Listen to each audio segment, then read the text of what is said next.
Salam everyone, welcome to our Eid ul-Fitr celebration. Today we feast on 10 mouth-watering dishes. Starter में बात हो lemon chicken की या हो टंगड़ी कबाब की। अगर आप शौकीन हैं पुलाव के तो डोंट वरी, ईद मेन्यू में ऐड है फोक एंड फ्लेम स्पेशल मटन यखनी पुलाव की रेसिपी। दावत को रंग देंगे विद मखनी चिकन हांडी के साथ। और कोई भी दावत तो नामुकम्मल है कोफ्तों के बगैर। मटन काली मिर्च के जायके ऐड करेंगे अपनी ईद दावत में। And if you are not a meat lover then don't worry, मैंने ऐड किया ईद मेन्यू में हलीम के रंग और हलीम के जायके। प्लेट में जायके को चेंज करेंगे अफगानी मलाई सीख कबाब के साथ और सरप्राइज करेंगे अपने गेस्ट को नरगसी कोफ्तों के साथ। पुलाव नहीं पसंद डोंट वरी, मैंने मेन्यू में ऐड किया है Hyderabadi mutton biryani. So let's get start. इस रेसिपी का one of the main ingredient है चिकन। तो अगर आप मेरी रेसिपीज़ को रेगुलर फॉलो करते हैं तो मैं अक्सर ही बात करती हूँ कि ड्रम स्टिक्स बनाएं तो ड्रम स्टिक्स के यहाँ पे एक रबर बैंड होता है, उसको कट कर देना बेहतर है। साइंस ये है कि रबर बैंड टेंडन होता है जो हड्डी को मसल से जोड़ता है और जब गर्म करते हैं तो बहुत ज़्यादा टाइट हो जाता है और टाइट होकर चिकन की बोटी को खींच लेता है और चिकन की टांग को टेढ़ा मेढ़ा कर देता है। दूसरा मोर इम्पोर्टेंटली कि मीट को टफ कर देता है। लो जी, चिकन या बोल के अंदर कर लेते हैं फर्स्ट मैरिनेशन लीमू और नमक के साथ। चिकन को लीमू और नमक के साथ अच्छी तरह से मिक्स कर लेंगे और 15 से 20 मिनट के लिए रेस्ट पे रख देंगे। मीनवेल प्रिपेयर कर लेते हैं सेकंड मैरिनेशन के लिए। यहाँ पे मैंने लिया है गार्लिक। स्टार्टर्स में अदरक और हरी मिर्च बहुत अच्छी लगती है, गार्लिक कम रखें क्योंकि गार्लिक खाने को मेन कोर्स की तरफ ले जाती है। तो स्टार्टर्स में मिंट की, जिंजर की, हरी मिर्च की फ्रेशनेस जो है वो बहुत अच्छी लगती है। अच्छा, सेकंड मैरिनेशन के लिए मैं यूज़ कर रही हूँ दही। अगर दही खट्टा है तो कम डालें क्योंकि खटास लीमू से आनी चाहिए, दही से नहीं। ये जो अदरक लहसुन और हरी मिर्च का पेस्ट बनाया था उसको दही में ऐड कर लेंगे और अच्छी तरह से मिक्स कर लेंगे।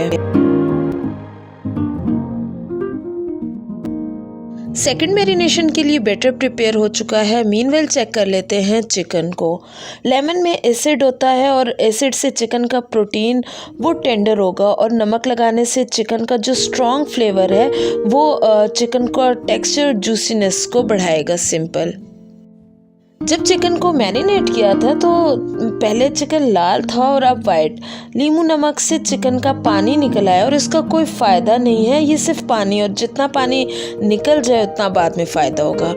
अब ये जो सेकंड मैरिनेशन का जो बैटर है उसको चिकन के ऊपर अच्छी तरह से कोट कर लेंगे। Don't over marinate the chicken, otherwise जो चिकन है वो बहुत एसिडिक हो जाएगा। फर्स्ट मैरिनेशन में चिकन को आधे घंटे से 1 घंटे तक छोड़ सकते हैं, लेकिन सेकंड मैरिनेशन यानी कि जो अब हम मैरिनेट कर रहे हैं चिकन को, इसमें 15 मिनट से ज़्यादा नहीं छोड़ना वरना चिकन के जो फ्लेवर्स हैं वो डाइल्यूट हो जाएंगे। चिकन को 15 मिनट्स मैरिनेट करने के बाद मैंने इसको फ्लेवर्ड ऑयल में ऐड कर लिया था। फ्लेवर देने के लिए लौंग और तेज़ पत्ता या हरी इलायची और तेज़ पत्ता जो भी यूज़ करें, तेज़ पत्ते के साथ एक ही इंग्रेडिएंट को यूज़ करेंगे, गरम मसालों की दुकान नहीं यूज़ करेंगे।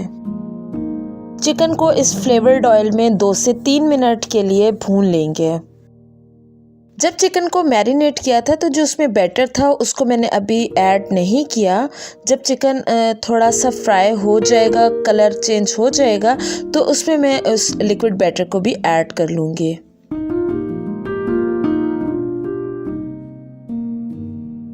चिकन में जो बचा हुआ दही था उसको मैंने ऐड कर लिया है। अब इतनी देर चिकन को पकाएंगे कि दही अच्छी तरह से पक जाए।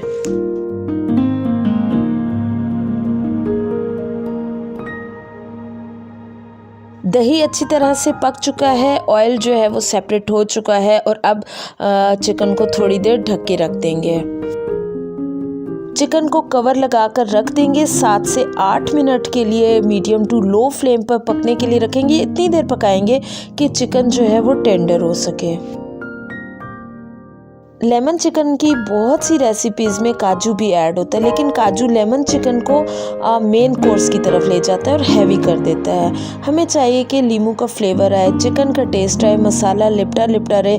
ग्रेवी को कैसा गाढ़ा करना है वो मैं बाद में बताऊंगी। अब इसमें मैंने ऐड कर लिया था बिल्कुल थोड़ा सा पानी और चिकन को अच्छी तरह से मिक्स कर लेंगे।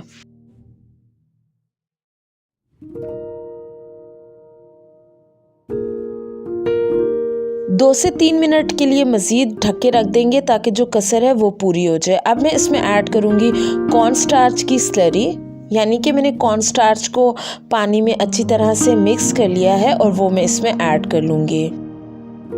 नाम है लीमू चिकन और जितना लीमू डाला था निकाल दिया। वो क्यों? क्योंकि लीमू जितना पकेगा उतना ही कड़वा हो जाएगा।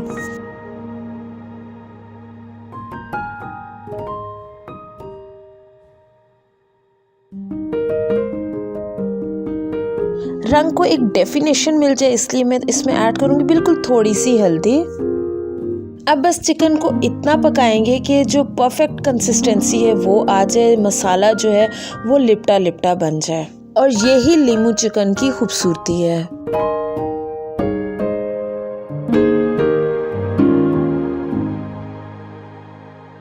परफेक्ट। अब मैं स्क्वीज करूँगी इसमें लेमन जूस। आप इसमें लेमन जेस्ट का भी यूज़ कर सकते हैं।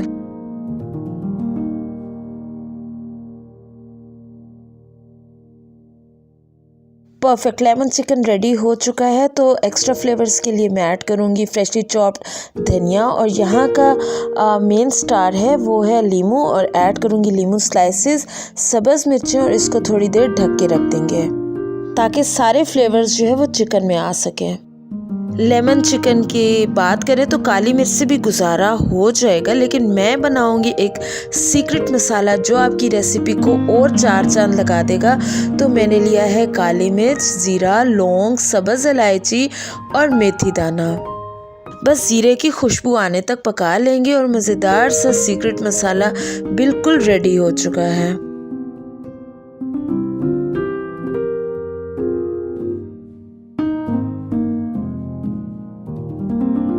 परफेक्ट। लेमन चिकन भी रेडी हो चुका है। लेमन चिकन बनाने में जितना आसान, देखने में जितना शानदार और खाने में उतना ही मज़ेदार है।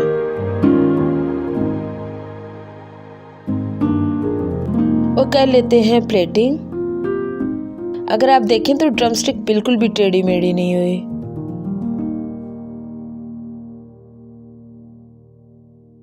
स्प्रिंकल कर लेते हैं मज़ेदार सा सीक्रेट मसाला। आप भी इस रेसिपी को घर में ज़रूर ट्राई कीजिएगा और कमेंट्स में मुझे ज़रूर बताइएगा कि ये रेसिपी आपको कैसी लगी।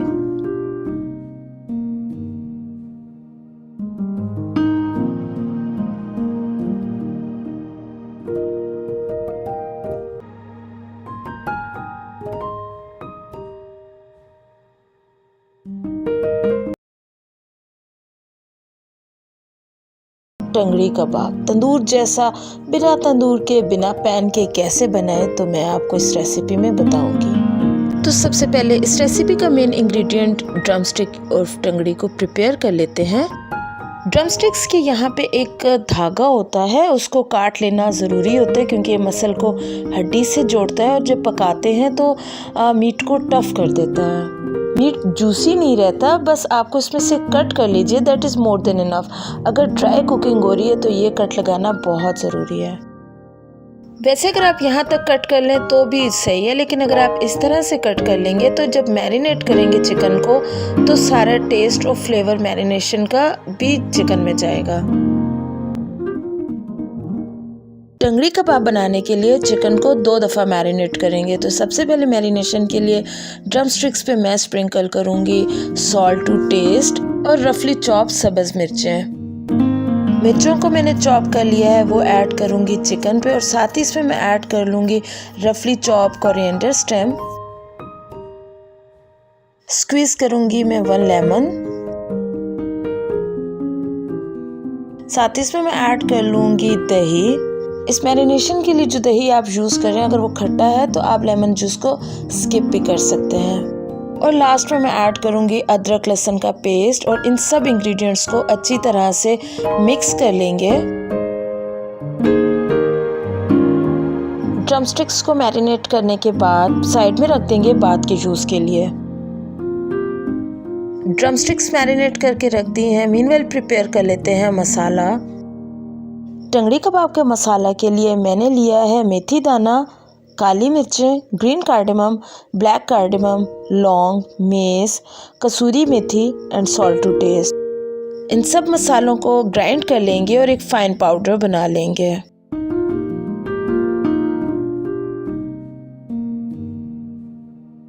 ज़बरदस्त सी खुशबू के साथ टंगड़ी कबाब के लिए मसाला रेडी हो चुका है। Keep aside for further use. Tangdi kebab twice cook होता है। एक दफ़ा पकाएंगे हल्के से दम में और एक दफ़ा फ्लेवर देंगे जैसे कि टंगड़ी कबाब में आता है। टंगड़ी कबाब की फ़र्स्ट कुकिंग के लिए पैन में मैंने ऐड किया है कुकिंग ऑयल, बे लीव्स, लौंग और ब्लैक कार्डेमम। लाइटली क्रैकल होने देंगे और इसमें मैं ऐड कर लूँगी फर्स्ट मैरिनेटेड चिकन।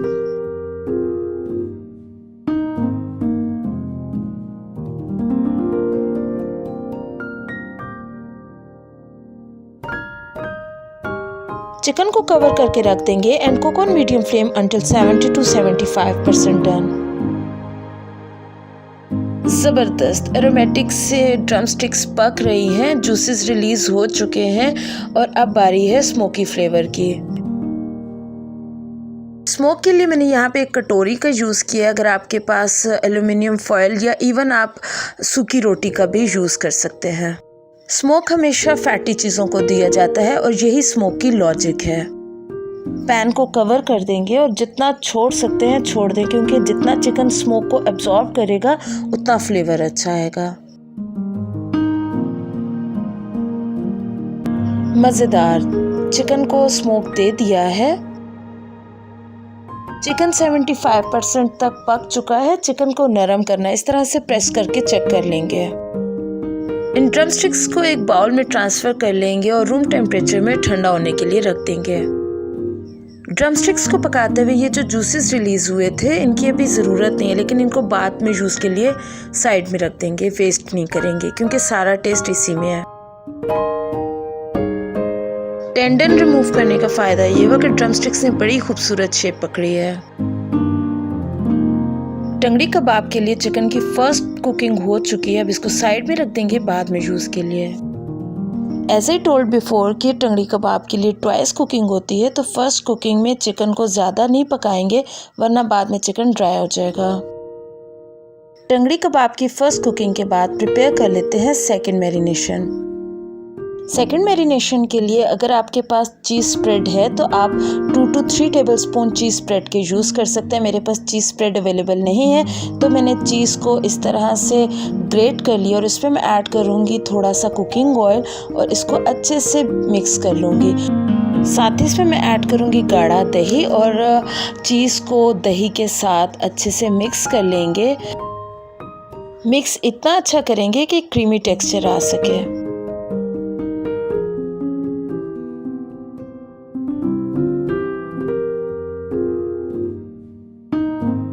ड्रमस्टिक्स की सेकेंड कुकिंग होनी है तो मसाला आग पर जाके फटे नहीं, ड्रमस्टिक्स मसाले को पकड़ लें, इसीलिए इसमें मैं ऐड करूँगी थोड़ा सा बेसन।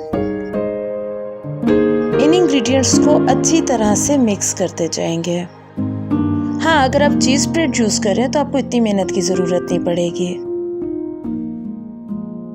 इस मैरिनेशन के लिए जो मैंने दही का यूज़ किया वो ज़्यादा खट्टा नहीं है, तो इसीलिए मैं इसमें स्क्वीज़ करूँगी 1 लेमन। अगर आपके पास जो दही है वो खट्टा है तो फिर आप लीमू को स्किप भी कर सकते हैं। लेमन जूस के बाद मैं इसमें ऐड करूँगी prepared masala, finally chopped mint leaves and salt to taste. इन सब इंग्रेडिएंट्स को फिर से अच्छे से मिक्स कर लेंगे। मिक्सिंग इसलिए ज़रूरी है ताकि एक नाइसली क्रीमी टेक्सचर आ सके।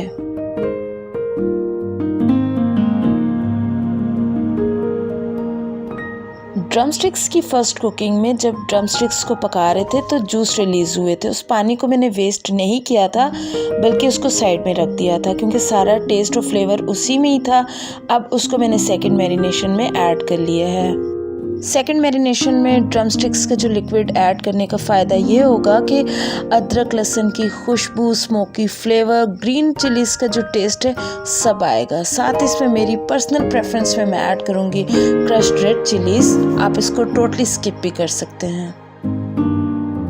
ब्यूटीफुल चिकन ने बहुत ज़बरदस्त सा स्ट्रक्चर पकड़ लिया है। चिकन को जो स्ट्रक्चर पकड़ने का टाइम दिया था उससे क्या होगा कि मैरिनेशन जो है वो बहुत ज़बरदस्त होगी, लेकिन अगर गरम गरम पर ही मैरिनेट कर देंगे तो चिकन टूट जाएगा।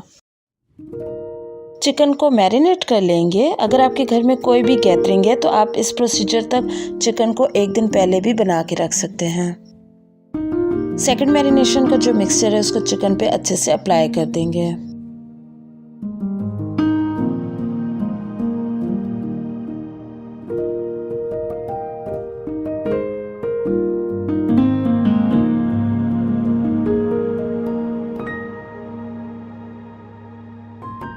ज़बरदस्त चिकन जो है वो मैरिनेट हो चुका है। अब इसको थोड़ी देर रेस्ट में रख देंगे। टंगड़ी कबाब को रेस्टोरेंट स्टाइल लुक्स देने के लिए मैं इसको आयरन स्क्वायर में स्क्यू कर लूँगी। ड्रम स्टिक्स की हड्डी के साथ मोटे वाले हिस्से में स्क्यू करेंगे। आप चाहें तो इसको ग्रिल भी कर सकते हैं या फिर बेक भी कर सकते हैं।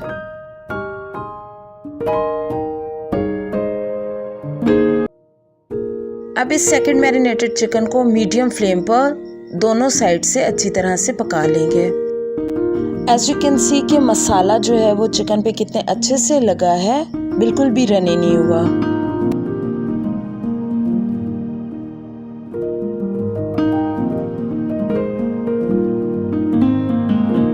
Look at the colour, beautiful tangdi kebab बिल्कुल रेडी हो चुके हैं। चिकन पक जाएगा तो उस पर अप्लाई कर दूंगी रेगुलर कुकिंग ऑयल। शाइन की शाइन आएगी, जूसीनेस की जूसीनेस आएगी। आप इस रेसिपी को फॉलो करते हुए फुल चिकन भी बना सकते हैं। अब कर लेते हैं प्लेटिंग। अगर आपको ये रेसिपी पसंद आई है तो be sure to give it a thumbs up.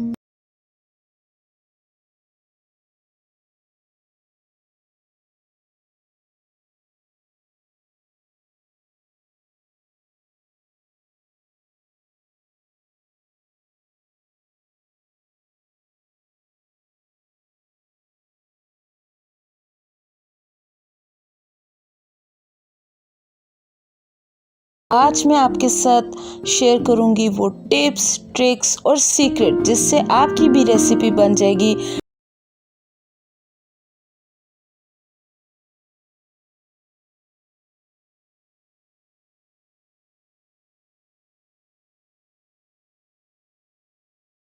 अगर आप ये रेसिपी सीखना चाहते हैं तो लेट्स गेट स्टार्टेड। इस वीडियो में बताऊंगी everything from marinating mutton to cooking the rice to perfection. सबसे पहले प्याज की कटिंग कर लेंगे। थोड़ा सा प्याज फ्राई करके रख लीजिए। अगर फ्राई प्याज करना नहीं आता तो डिस्क्रिप्शन में लिंक दे दूंगी। मटन यखनी पुलाव के लिए सबसे पहले मटन को मैरिनेट करेंगे। तो यहाँ पे लिया है 1 किलो मटन और मसालों में मैं ऐड करूंगी बादियान का फूल, बड़ी इलायची, सब्ज़ इलायची, लौंग, बहुत सारी काली मिर्च, थोड़ी सी सौंफ, बे लीफ,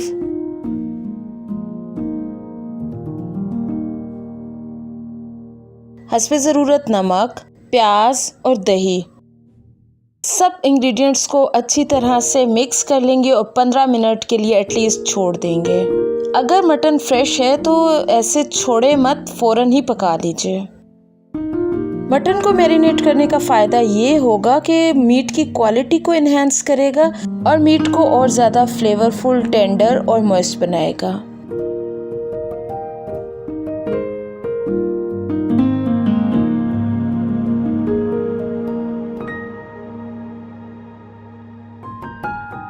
यखनी बनाने के लिए पैन में मैं ऐड करूँगी कुकिंग ऑयल और उसमें मैं ऐड करूँगी ब्लैक क्यूमन यानी कि स्याह ज़ीरा।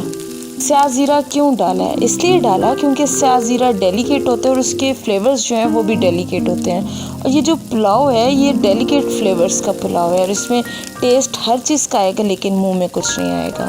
प्याज को बहुत ज़्यादा ब्राउन नहीं करना, बस मेन चीज़ क्या है कि कच्चे प्याज की स्मेल निकालनी है बस।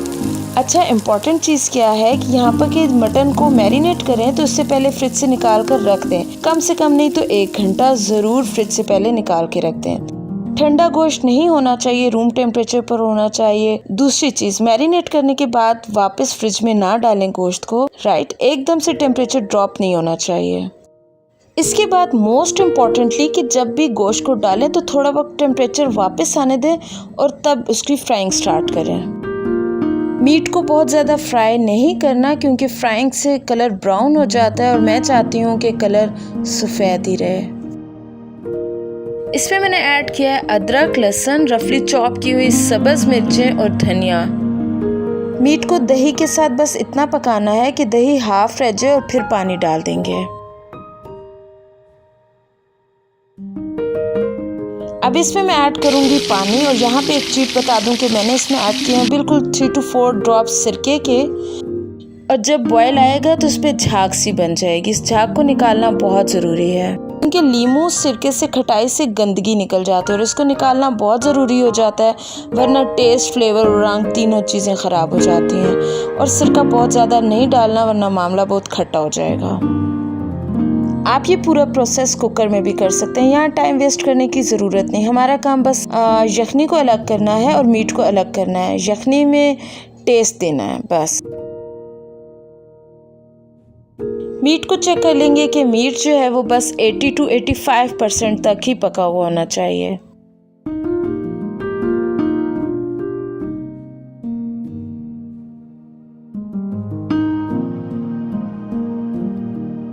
यखनी बन चुकी है और मीट जो है वो 85% तक पक चुका है, गल चुका है। अब ये जो मीट है इसको सेपरेट कर लेंगे और यखनी को सेपरेट कर लेंगे।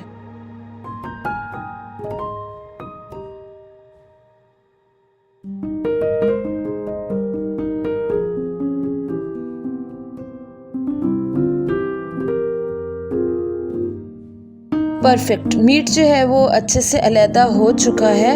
अब जो स्टॉक बनाया यानी कि यखनी है उसको भी छान लेंगे। अब चाहें तो ये मसाले अदरक, लहसुन एक पोटली में भी डाल दीजिए तो बाद में इस तरह से आपको झंझट नहीं होगी। परफेक्ट, यखनी जो है वो रेडी हो चुकी है। 90% राइस का जो टेस्ट और फ्लेवर है वो यखनी पे ही डिपेंड करेगा। पैन में मैं ऐड करूंगी कुकिंग ऑयल। आप चाहें तो यहाँ पे घी का भी इस्तेमाल कर सकते हैं। उसमें मैंने ऐड किया है अदरक, लहसुन और सब्ज़ मिर्च का पेस्ट। ये स्टेज बहुत इम्पॉर्टेंट है क्योंकि अदरक लहसुन को यहाँ पे बहुत ज़्यादा ब्राउन नहीं करना, बस इतना पकाएंगे कि खुशबू आने लगे और अदरक लहसुन की रॉ स्मेल एंड हो जाए। इसमें मैं ऐड करूँगी बे लीफ, दालचीनी, सौंफ और ज़ीरा।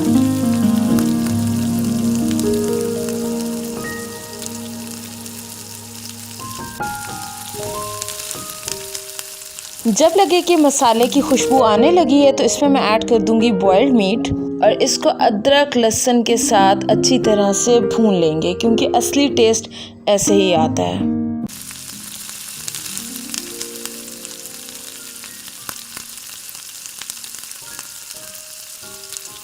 मटन यखनी पुलाव में स्पाइसनेस का टच देने के लिए मैं इसमें ऐड करूंगी सूखी हुई लाल मिर्चें। टोटली ऑप्शनल है, आप इसको स्किप भी कर सकते हैं। अब ये जो सूखी मिर्चें ऐड किए हैं इनको मटन के साथ मज़ीद 1 से 2 मिनट के लिए भून लेंगे। साथ ही इसमें मैं ऐड कर दूंगी यखनी। यखनी को ऐड कर लेने के बाद अच्छी तरह से मीट को यखनी के साथ मिक्स कर लेंगे और उसके बाद नमक वगैरह को चेक कर लेंगे। अगर नमक कम है तो इस स्टेज में नमक को ऐड कर लीजिए। यखनी को ऐड कर लेने के बाद नमक वगैरह को चेक करने के बाद वापस ढक कर रख दीजिए और एक गुड बॉयल आने का वेट कर लीजिए। जब एक गुड बॉयल आ जाएगा तो उसमें मैं ऑलरेडी सोक बासमती राइस को ऐड कर लूँगी। राइस को सोक करना राइस की टाइप या फिर पर्सनल प्रेफरेंस पे भी डिपेंड करता है। ग्रेजुअली राइस को सोक करने का टाइम 30 मिनट्स ही काफ़ी होता है। इस स्टेज पे इम्पॉर्टेंट टेक्निक ये है कि चम्मच को बहुत ज़्यादा नहीं हिलाना, अदरवाइज़ राइस जो हैं वो टूट जाएंगे। राइस को दम लगाने से पहले जेंटली इवन लेयर कर लेंगे और उसमें मैं ऐड करूँगी few drops yellow food colour के। इट्स टोटली ऑप्शनल, आप इस पार्ट को स्किप भी कर सकते हैं।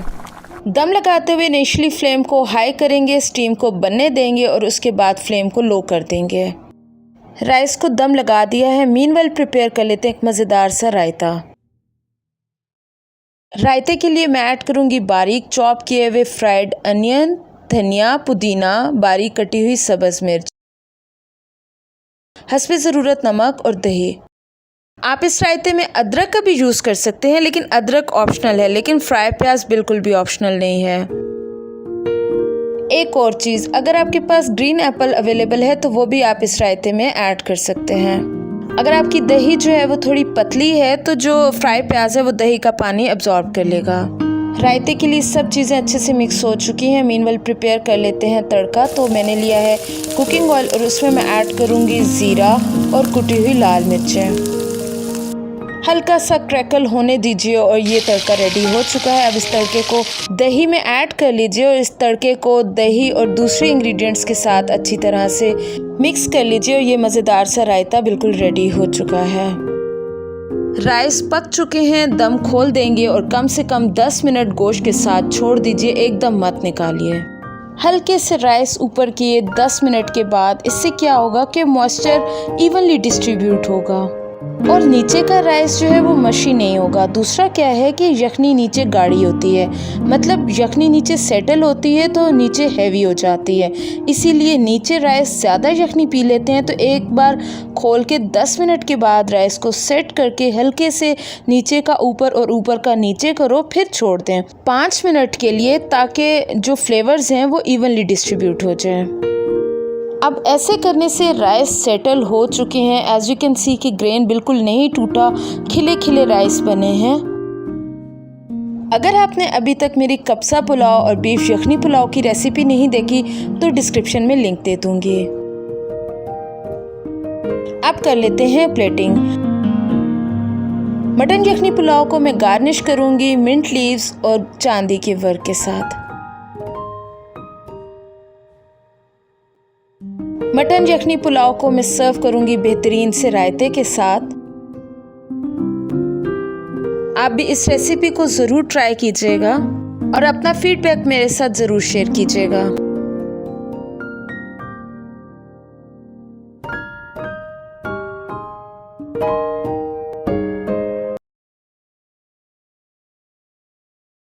रेसिपी स्टार्ट कर लेते हैं। सबसे पहले मैंने यहाँ पे लिया है चिकन, तो लेंगे सबसे पहले मक्खन 2 टेबलस्पून और उसको हल्का सा गर्म करने पर उसमें ऐड कर लूँगी कुकिंग ऑयल, ताकि जो मक्खन है वो जले नहीं। अब बारी है मक्खन को फ्लेवर देने की। आप फ्लेवर देने के लिए लौंग और तेज़ पत्ता इस्तेमाल कर सकते हैं या फिर छोटी इलायची और तेज़ पत्ते का भी इस्तेमाल कर सकते हैं। जो भी इस्तेमाल करें, एक स्पाइस इस्तेमाल करेंगे तेज़ पत्ते के साथ। गरम मसालों की दुकान नहीं डालनी। इलायची जैसे ही हल्की सी क्रैकल होगी तो मैं इसमें ऐड कर लूँगी अनियन पेस्ट। एक्चुअली अनियंस को मैंने ब्लेंड कर लिया था थोड़े से पानी के साथ। प्याज को ज़्यादा कलर नहीं देना, जैसे ही हल्का सा ट्रांसपेरेंट होगा तो उसमें मैं ऐड कर लूँगी चिकन। चिकन को प्याज के साथ अच्छे से भून लेंगे ताकि चिकन के जूसेस रिलीज़ होंगे। प्याज में चिकन का फ्लेवर जाएगा, चिकन में प्याज का फ्लेवर जाएगा और दोनों में मक्खन का फ्लेवर जाएगा और फिर जो कॉम्बिनेशन होगा वो टेस्ट को कम्प्लीटली इन्हेंस कर देगा। और साथ ही इसमें ऐड करूँगी 1 टेबलस्पून अदरक और लहसुन का पेस्ट और इसको भी चिकन के साथ अच्छी तरह से भून लेंगे। चिकन बेसिकली हल्का सा वाइट होना शुरू हो गया है और चिकन का जो पानी है वो सूखने देना है। प्याज और अदरक लहसुन में चिकन का पानी एब्जॉर्ब होना चाहिए।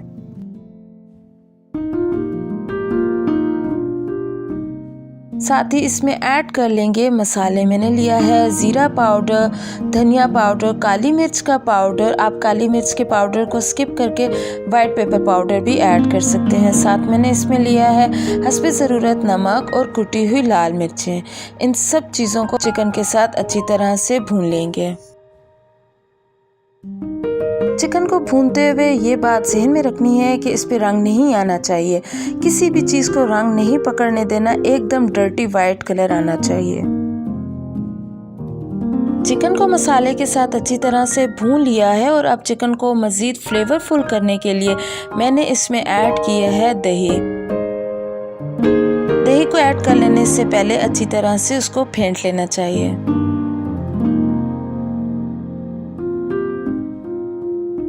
चिकन को मक्खन में दही मसालों के साथ अच्छी तरह से भून लेने के बाद जब लगे कि ऑयल बाहर निकल आया है तो इसमें मैं ऐड कर लूँगी आधा कप के करीब पानी। क्योंकि चिकन के जो पीसेस हैं वो थोड़े साइज़ में बड़े हैं, इसीलिए इसमें पानी लगाएंगे और थोड़ी देर दम में पकने के लिए रख देंगे।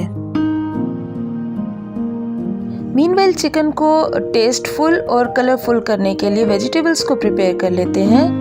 मैं यहाँ पे यूज़ कर रही हूँ टमाटर, शिमला मिर्च और अदरक का। यहाँ एक बात बता दूँ कि टमाटर का जो यूज़ करेंगे वो थोड़े सख्त होने चाहिए। टमाटर को सीड्स निकाल कर शिमला मिर्च और टमाटर सेम साइज़ में कट करेंगे। टमाटर, शिमला मिर्च और अदरक को मक्खन में 2 से 3 सेकंड्स के लिए सौटे कर लेंगे। साथ ही इसमें मैं ऐड कर लूँगी सब्ज़ मिर्च। जो सब्ज़ मिर्च का यूज़ कर रही हूँ वो बहुत तीखी है। अगर आपके पास तीखी नहीं है तो आप बीच में से कट करके भी यूज़ कर सकते हैं। वेजिटेबल्स प्रिपेयर हो चुकी हैं और चिकन जो है वो भी ऑलमोस्ट रेडी हो चुका है। अब मैं एंड में इसमें ऐड करूँगी 3 to 4 टेबलस्पून फ्रेश क्रीम। अगर आपके पास फ्रेश क्रीम नहीं है तो आप जो घर में अवेलेबल मलाई होती है उसका भी यूज़ कर सकते हैं। साथ ही इसमें मैं ऐड करूँगी मेथी। क्रीम को ऐड कर लेने के बाद बिल्कुल मीडियम टू लो फ्लेम पर चिकन के साथ 1 से 2 मिनट के लिए मज़ीद पका लेंगे। चिकन मखनी हांडी का सिल्की एंड शाइनी टेक्सचर आ गया है। इसको मज़ीद कलरफुल और फ्लेवरफुल करने के लिए इसमें प्रिपेयर्ड वेजिस को ऐड करेंगे और मज़ीद 1 से 2 मिनट के लिए अच्छी तरह से पका लेंगे।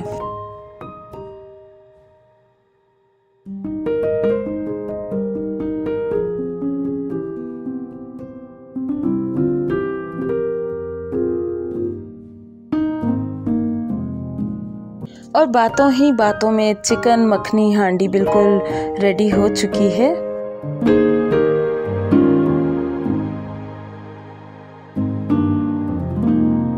और अब कर लेते हैं प्लेटिंग।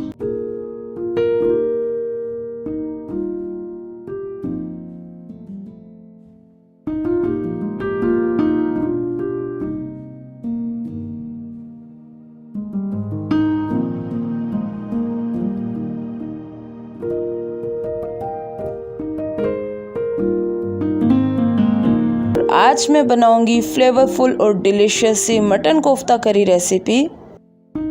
अक्सर ही लोग बोलते हैं कि कोफ्ते अच्छे नहीं बनते या ड्राई हो जाते हैं और अक्सर ही ये प्रॉब्लम हो जाती है कि कोफ्ते रबर बॉल बन जाते हैं। तो क्या किया जाए? आज की रेसिपी में कोफ्तों से रिलेटेड जो भी प्रॉब्लम्स या इश्यूज होंगे वो इस वीडियो में सॉल्व करने की कोशिश करूंगी। तो टिप्स एंड ट्रिक्स को फॉलो करने के लिए रेसिपी को एंड तक ज़रूर देखिएगा। तो रेसिपी को स्टार्ट कर लेते हैं। मटन कोफ्ता की one of the base ingredient है ब्राउन अनियन। तो सबसे पहले ब्राउन अनियन को प्रिपेयर कर लेते हैं। अनियंस को बिल्कुल इक्वली साइज में कट करेंगे और मीडियम हॉट ऑयल में फ्राई कर लेंगे। अगर इक्वल साइज में कटिंग नहीं होगी तो कुछ अनियन पहले फ्राई हो जाएंगे और कुछ देर से होंगे, तो इसीलिए कटिंग जो है वो बहुत इम्पोर्टेंट है। ब्राउन अनियन के लिए हाई फ्लेम पर अनियन का जो मॉइस्चर है उसको लो करना है और स्टर करते करते फ्राई कर लेना है। अगर लगे कि फ्राइंग के दौरान जो ऑयल है उसमें बबल्स बन रहे हैं तो फ्लेम को थोड़ा हाई कर देंगे। यहाँ एक बात बता दूँ कि फ्राइड अनियन के लिए जो भी अनियन का कलर है कभी भी ऑयल में परफेक्ट नहीं होता, क्योंकि कैरी ओवर कुकिंग की वजह से प्याज डार्क हो जाते हैं और फिर बाद में बिटर हो जाते हैं। इसीलिए उनको अंडर कुक ही निकाल लेना चाहिए, क्योंकि कैरी ओवर कुकिंग की वजह से वो बाद में अपना कलर बिल्कुल परफेक्ट ब्राउन कर लेंगे। एक दफ़ा जब अनियन अच्छे से फ्राई हो जाएंगे तो एक्सेस ऑयल जो है उसको रिमूव कर लेंगे। परफेक्ट ब्राउन अनियन बिल्कुल रेडी हो चुके हैं। अब इनको साइड में रख देंगे बाद में यूज़ के लिए। अच्छे कोफ्ते बनाने के लिए जो भी मीट का यूज़ करें उसमें फ़ैट का होना या चर्बी का होना बहुत ज़रूरी है। You should take fatty part of the lamb, और अगर चर्बी वाला गोश्त नहीं है तो किडनी फैट को 15% मिक्स करके कीमा बना लें, तो वैसे ही आपके कोफ्ते रबड़ी या चुई नहीं बनेंगे। जब लोग बोलते हैं कि कोफ्ते अच्छे नहीं बनते, ड्राई हो जाते हैं या फिर रबर बॉल बन जाते हैं, तो इसलिए इसमें ऐड करेंगे काजू पेस्ट। तो ये जो कैश्यू ट्रिक है ऑलवेज ऑलवेज ऑलवेज वर्क्स। अब ये जो बरिस्टा यानी कि फ्राइड अनियन थे, उनमें से जो हाफ थे वो इसमें मैं ऐड कर लूँगी और बाकी जो है वो रिज़र्व कर लेंगे बाद के यूज़ के लिए। साथ ही कुछ मसाले ऐड करेंगे और भुने चने का बेसन बाइंडिंग के लिए ऐड करेंगे। कुछ लोग सॉफ्ट ब्रेड भी ऐड कर लेते हैं। आमतौर पर ब्रेड के मैं बहुत ख़िलाफ़ हूँ, लेकिन कोफ्ते में जो ब्रेड से जो टेक्सचर आएगा वो बहुत कमाल होता है। कोफ्तों को स्पॉन्जी बनाने के लिए इसमें ऐड करूँगी वाइट पार्ट ऑफ ब्रेड, ताकि वो रबर बॉल ना बने। कोफ्तों के अच्छे टेक्सचर के लिए कोफ्तों को अच्छी तरह से ग्राइंड कर लेंगे। कोफ्तों के मसाले को ग्राइंड करने के लिए आप ग्राइंडर या चॉपर जिस चीज़ का भी यूज़ करें तो उसको पॉज कर करके चलाएंगे। कोशिश करनी है कि मीट जो है वो गरम ना हो, क्योंकि यहाँ पे पकाना नहीं है बल्कि सिर्फ मसाले को मिक्स करना है। या फिर 4 से 5 घंटों के लिए कोफ्तों के मसाले को फ्रिज में मैरिनेट करके रख दें। इससे कोफ्ते का मसाला जो है वो मैच्योर भी होगा और चिल्ड भी होगा। परफेक्ट कंसिस्टेंसी के लिए कोफ्तों का मसाला बिल्कुल फाइन मिक्स हो चुका है। अब यहाँ पे मैंने कुछ लिए आलमंड्स। इट्स टोटली ऑप्शनल, आप इसको स्किप करना चाहते हैं तो स्किप भी कर सकते हैं, लेकिन मटन के कोफ्तों में बहुत ज़बरदस्त टेस्ट देंगे। हाथों को लाइटली ग्रीस कर लीजिए और जो कोफ्तों का मसाला बनाया है उसमें से थोड़ा सा पोर्शन लेंगे, उसको हाथों में 1 से 2 बार अच्छी तरह से मिक्स कर लेंगे और एक आलमंड को बीच में रख लेंगे। लेमन साइज़ या अपनी प्रेफरेंस के अकॉर्डिंग बॉल्स बना लेंगे।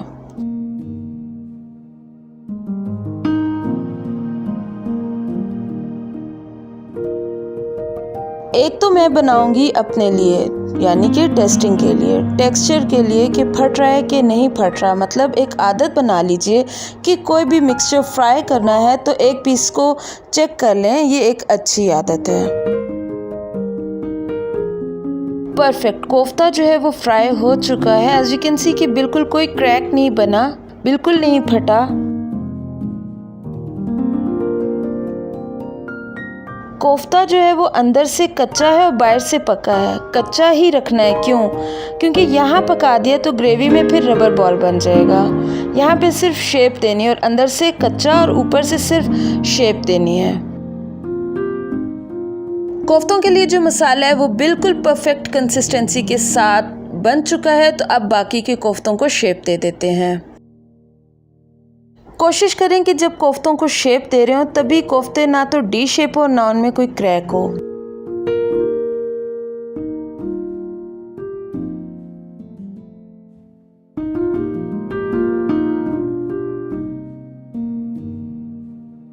जबरदस्त, एक एक करके सब कोफ्तों को शेप दे दी है।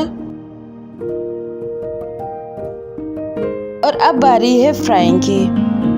ये स्टेज बहुत इम्पॉर्टेंट है, क्योंकि जब फ्राइंग के लिए ऑयल जो है वो बहुत ज़्यादा हॉट नहीं होना चाहिए, क्योंकि अगर हॉट ऑयल का यूज़ करेंगे तो कोफ्ते एकदम बाहर से काले हो जाएंगे। इसीलिए मीडियम हॉट ऑयल में करेंगे ताकि कोफ्तों का जो कलर है वो लाइट गोल्डन भी आ जाए और कोफ्ते अच्छे से शेप भी पकड़ लें।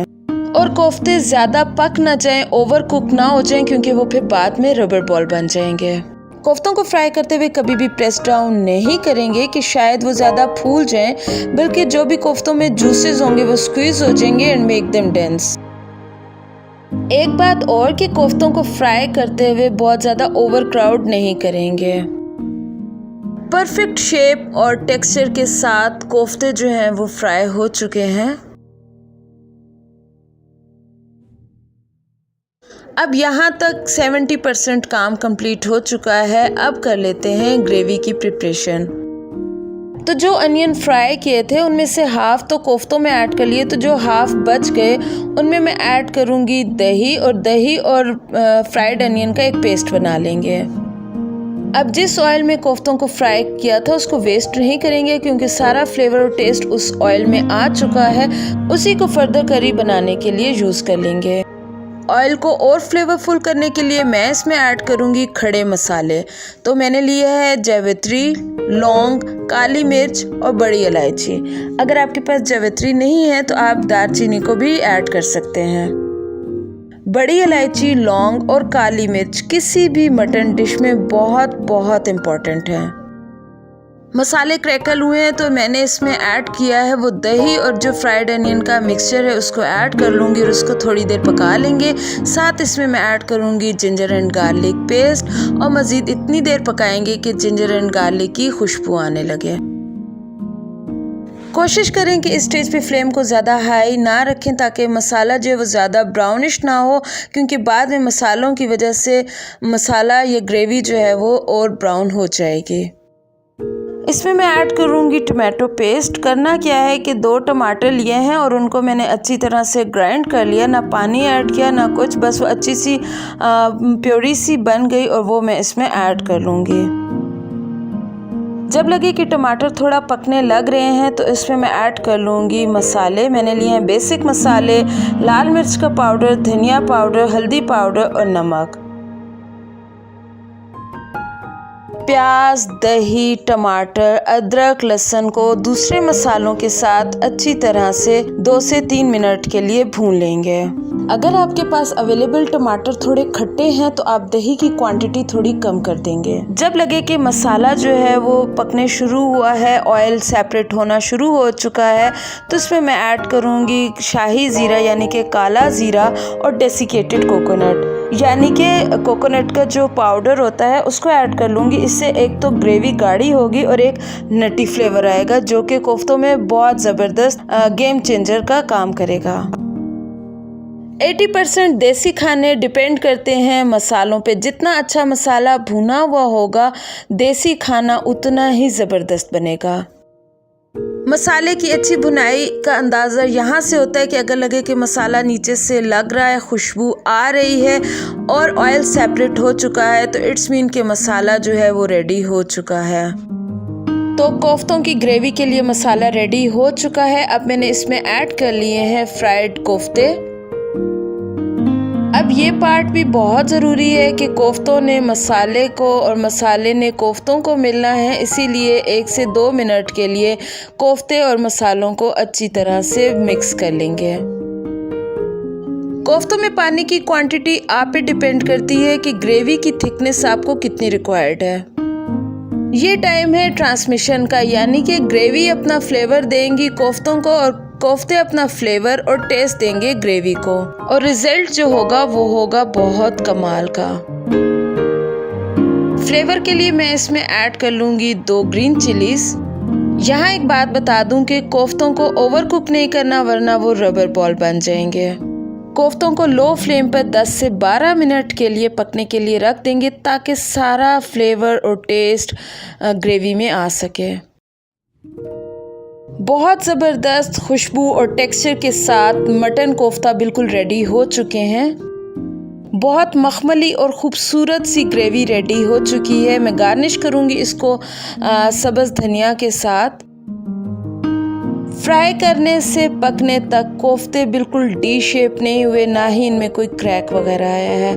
ग्रेवी जो है वो बहुत ज़बरदस्त मखमली सी बनी है।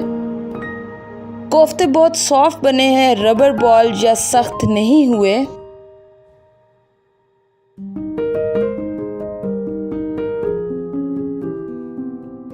मटन कोफ्ता को आप अपनी फेवरेट साइड्स रोटी या फिर राइस के साथ सर्व कर सकते हैं।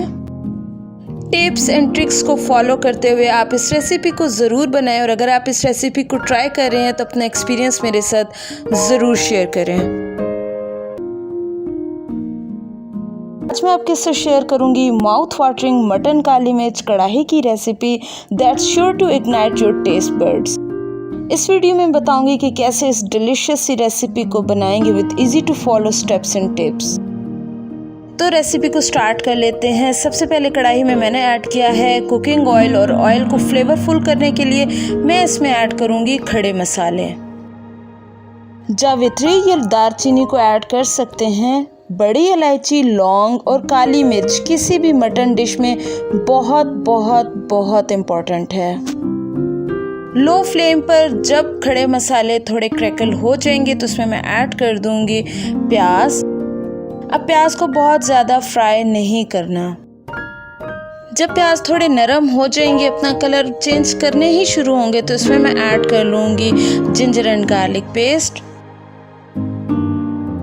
कढ़ाई की डेप्थ और अरोमा के लिए सॉटे करेंगे onion and ginger and garlic paste को, लेकिन बहुत ज़्यादा डार्कर कलर टोन में नहीं लेके जाएंगे। 1 से 2 मिनट भूनने के बाद जब लगे कि जिंजर एंड गार्लिक का रॉ स्मेल जो है वो ख़त्म हो चुकी है, तो इसमें मैं ऐड कर लूँगी मीट। यहाँ पे मैं लैम्ब का यूज़ कर रही हूँ, आप मटन भी यूज़ कर सकते हैं। फ्लेवर्स और टेक्सचर को इन्हांस करने के लिए स्पाइसेस को ऐड करने से पहले मीट को भून लेंगे। मीट को कंटिन्यूसली स्टर करते हुए हाई फ्लेम पर फ्राई कर लेंगे जब तक कलर चेंज ना हो जाए। साथ ही इसमें मैं ऐड करूंगी ग्रीन चिलीज का पेस्ट और मीट के साथ 1 से 2 मिनट के लिए भून लूंगी। इससे बहुत अच्छा टेस्ट आएगा। इस टाइम तक मीट में मैंने कोई एक्स्ट्रा मसाले वगैरह ऐड नहीं किए, सिंपल मैं इसमें सॉल्ट टू टेस्ट ऐड कर लूंगी और मीट को 1 से 2 मिनट के लिए मज़ीद भून लेंगे। मटन काली मिर्च कढ़ाई में टमाटर वगैरह का यूज़ नहीं होगा। इसमें ऐड करूँगी one of the base ingredient दही, और दही को मीट के साथ अच्छी तरह से भून लेंगे। दही को ऐड करने से कढ़ाई में रिच और क्रीमी टेक्सचर भी आएगा और एक जो टेंगीनेस फ्लेवर आता है वो भी दही की वजह से ही आएगा। अब मीट को दही के साथ इतनी देर पकाएंगे कि जो दही है वो पक जाए और अपना पानी छोड़ दे। अब मज़ीद इसमें और पानी को ऐड कर लेंगे। अब पानी की क्वांटिटी आप पे डिपेंड करती है कि अगर आप लैम्ब मीट यूज़ करें तो पानी की क्वांटिटी थोड़ी कम यूज़ होगी, अगर मटन का यूज़ करें तो पानी की क्वांटिटी थोड़ी ज़्यादा यूज़ होगी। अगर आप मेरी तरह इसको स्लो कुकिंग करेंगे तो भी पानी की क्वांटिटी थोड़ी ज़्यादा यूज़ होगी, लेकिन अगर आप इस रेसिपी को कुकर में बना रहे हैं तो पानी की क्वांटिटी थोड़ी कम यूज़ होगी। इनिशियली फ्लेम को हाई करके गुड बॉयल आने देंगे और उसके बाद जो है वो फ्लेम को स्लो करके पकने देंगे। मीट का कुकिंग टाइम मीट की क्वालिटी पे डिपेंड करता है। अगर मीट अच्छी क्वालिटी का और फ्रेश होगा तो मीट का कुकिंग टाइम थोड़ा होगा। अगर आप इसको प्रेशर कुकर में बना रहे हैं तो भी कुकिंग टाइम थोड़ा होगा, लेकिन अगर आप इसको मेरी तरह स्लो कुकिंग कर रहे हैं तो मीट के टेंडर होने तक पका लेंगे। मीट अच्छे से टेंडर हो चुका है। अब मैं इसमें ऐड करूँगी दूसरे मसाले। तो मैंने लिया है काली मिर्च, जीरे का पाउडर, धनिया पाउडर और गरम मसाला पाउडर। अब मीट तो टेंडर हो चुका है, लेकिन ये जो स्टॉक है ये बच गया, तो इसको वेस्ट नहीं करेंगे बल्कि मसालों के साथ इसको अच्छी तरह से पका के इसी में ड्राई कर लेंगे। उसी का टेस्ट और फ्लेवर होगा। मटन काली मिर्च कढ़ाई में लेवल ऑफ स्पाइसनेस को आप अपनी प्रेफरेंस के अकॉर्डिंग एडजस्ट कर लीजिए। मटन काली मिर्च कढ़ाई बहुत ज़बरदस्त खुशबू के साथ पक रही है। जब लगे कि मसाले पक चुके हैं और जो स्टॉक था वो भी थोड़ा ड्राई हो चुका है, तो अब मैं इसमें ऐड करूँगी कैश्यू पेस्ट और साथ में मैं इसमें ऐड कर लूँगी थोड़ा सा दूध। कैश्यू नट ऐड करने से एक लग्जरियस और वेलवेटी ग्रेवी मिलेगी, और जब वो ग्रेवी जो है, ये सॉस जो है वो मीट पे लिपटेगा तो खाने में बहुत ज़बरदस्त टेस्ट आएगा।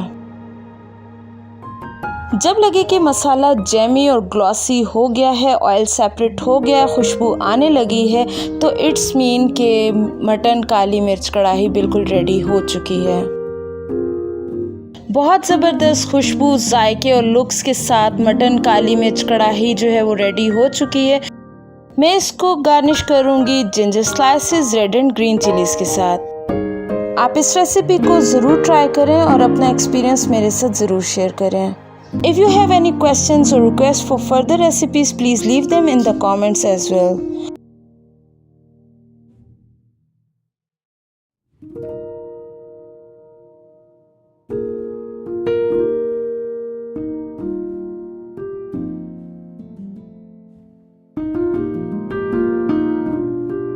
आज मैं आपके साथ शेयर करूंगी पाकिस्तानी क्लासिक सी रेसिपी दलीम की रेसिपी। आज मैं बताऊंगी कि कैसे full of nutrition and flavourful सी ये रेसिपी कैसे बनाएंगे with easy to follow steps and tricks. Tips and tricks के लिए रेसिपी को एंड तक जरूर देखिएगा। तो रेसिपी को स्टार्ट कर लेते हैं। एक्चुअली तो दलीम की बेस इंग्रेडिएंट्स हैं दाल, गंदम और गोश्त।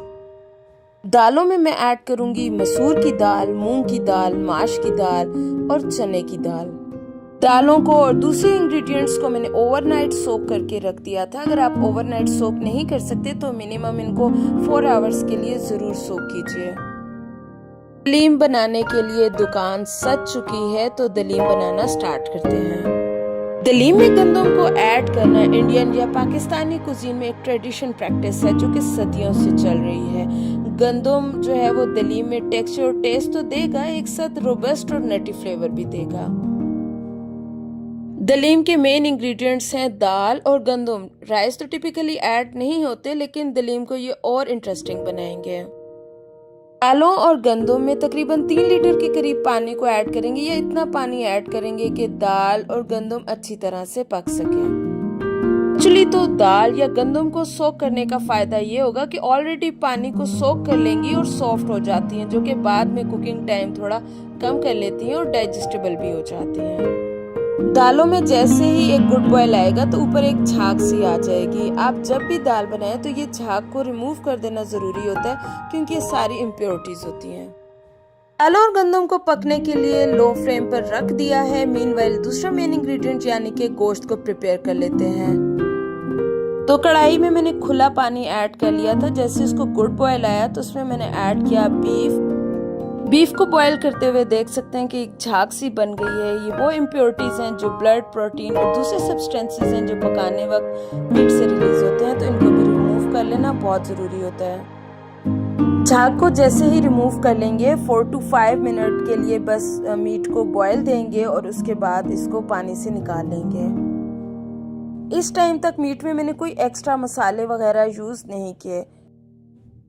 अब ये जो पानी है इसको वेस्ट कर देंगे और मीट को बाद में यूज के लिए साइड में रख देंगे। दलीम में जहां गंदम और दालें एक इम्पॉर्टेंट रोल देती हैं, वहां मीट की क्वालिटी और क्वांटिटी भी दलीम के फ्लेवर को बहुत चेंज करती है। दलीम बनाने के लिए कोरमा प्रिपेयर कर लेते हैं। तो कढ़ाई में मैंने ऐड किया है कुकिंग ऑयल और कुकिंग ऑयल को फ्लेवरफुल करने के लिए इसमें मैं ऐड करूंगी कुछ खड़े मसाले। तो मैंने लिए है दालचीनी, काली मिर्च और बे लीफ और दालचीनी दलीम में एक एक्स्ट्रा फ्लेवर देंगे। मसाले जैसे ही लाइटली क्रैकल होंगे तो उसमें मैं ऐड कर दूंगी प्याज को प्रॉपर कैरमलाइज कर लेंगे ताकि एक डीप स्वीट फ्लेवर आ सके। प्याज पक रहे हैं, साथ ही मैंने अदरक और लहसुन का पेस्ट भी ऐड कर लिया है ताकि वो भी प्रॉपर भून ले। दलीम में rich and aromatic flavour profile के लिए मैं ऐड करूंगी मसाले। तो मैंने लिया है coriander powder, turmeric powder, salt to taste and folk and flame special garam masala powder.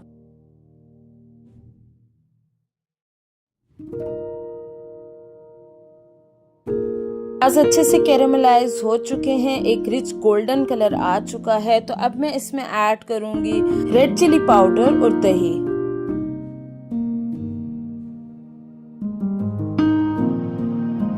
प्याज को मसालों और दही के साथ मजीद इतनी देर पका लेंगे कि मसाले भी पक जाए और दही भी पक जाए। जब लगे कि दही पक चुकी है, ऑयल सेपरेट होना शुरू हुआ है, तो इसमें मैं बॉइल्ड मीट को ऐड कर दूंगी। मीट को मसालों के साथ भून लेंगे। ये पॉइंट बहुत इंपॉर्टेंट है क्योंकि मीट जो है वो टेस्टलेस है। अब जब इसको मसालों के साथ भूनेंगे तो मीट अपना फ्लेवर मसालों को देगा और मसाले अपना फ्लेवर मीट को देंगे। मीट को और फ्लेवरफुल करने के लिए मैं इसमें ऐड करूंगी सब्ज इलायची। आप चाहें तो यहाँ पे इलायची का पाउडर भी ऐड कर सकते हैं। साथ इसमें मैंने ऐड किए है सब्ज मिर्चों को मैंने स्लिट करके ऐड किया है। आप चाहें तो वैसे ही ऐड कर सकते हैं या फिर ग्रीन चिलीज का पेस्ट भी ऐड कर सकते हैं।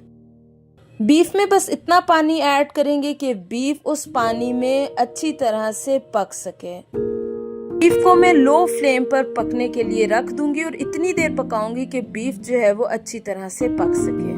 दलीम के लिए बीफ कोरमा जो है वो पक रहा है। मीनवाइल चेक कर लेते हैं दालों और गंदम को। यहाँ एक बात बता दूं हल्के दलीम में अगर रोस्टेड गंदम का यूज़ किया जाए तो दलीम में एक डेप्थ और एक नटी फ्लेवर भी आएगा। ये भी हो सकता है कि गंदम आप साबुत भी ले सकते हैं और पिसी हुई गंदम या दलिया जो कि इजीली मार्केट में अवेलेबल है वो भी यूज़ कर सकते हैं। दालों और गंदम को घोट लेंगे। दलीम बनाते वक्त बात की जाए दालों और गंदम की, तो कभी भी दालों और गंदम को ओवर कुक नहीं करेंगे वरना वो मशी हो जाएंगे या फिर एक क्रीम बन जाएगी। इसलिए बस इतना पकाएंगे कि जब तक गंदम और दालें टेंडर हो सके। इससे क्या होगा कि एक टेक्सचर आएगा, वरना बनाने जाएंगे दलीम और बन जाएगी क्रीम। दलीम के लिए गंदम और दालें क्रीमी और थिक कंसिस्टेंसी तक पक चुकी हैं। अब चेक कर लेते हैं बीफ को। बीफ में से बहुत जबरदस्त खुशबू आ रही है और बीफ परफेक्टली पक चुका है। अब ये जो बीफ है इसको अच्छी तरह से मैशर की हेल्प से मैश कर लेंगे। लेकिन मैश करने से पहले ये जो खड़े मसाले ऐड किए थे, बे लीफ और दालचीनी, इनको बाहर निकाल लेंगे।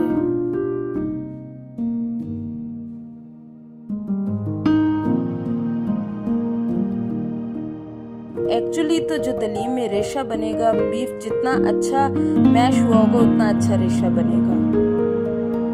दलीम के लिए वैसे तो बीफ और मटन तो ट्रेडिशन है, लेकिन आप चिकन, लैम और इवन सी फूड ट्विस्ट के लिए फिश भी ऐड कर सकते हैं।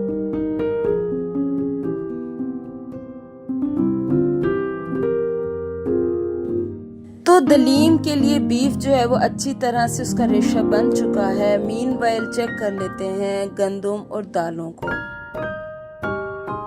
तो परफेक्ट क्रीमी और थिक कंसिस्टेंसी तक पक चुकी है दालें और गंदम। अब इस स्टेज पे मैं इसमें ऐड करूंगी प्रिपेयर्ड बीफ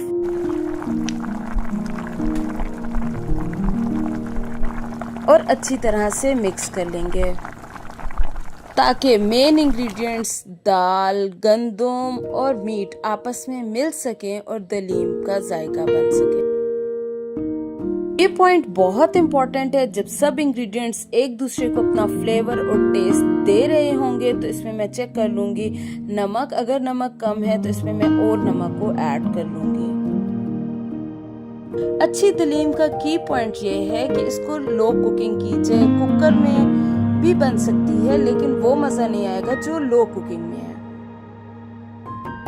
जब लगे कि तमाम इंग्रेडिएंट्स ने एक दूसरे को अपना फ्लेवर और टेस्ट दे दिया है तो इट्स मीन दलीम बन चुकी है।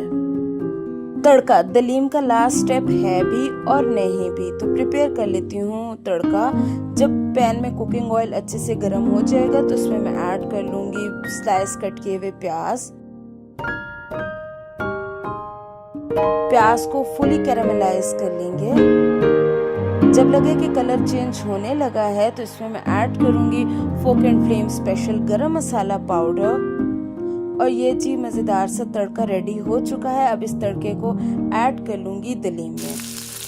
अगर आप मेरी रेसिपीज़ को रेगुलर फॉलो कर रहे हैं तो मैं मोस्टली रेसिपीज़ में प्याज को बस लाइट गोल्डन होने तक ही पकाती हूँ, लेकिन दलीम में फुली कैरामलाइज्ड अनियन क्योंकि जो फ्राइड अनियन का टेस्ट दूसरे फ्लेवर्स के साथ मिलता है तो फिर रिजल्ट बहुत कमाल का होता है।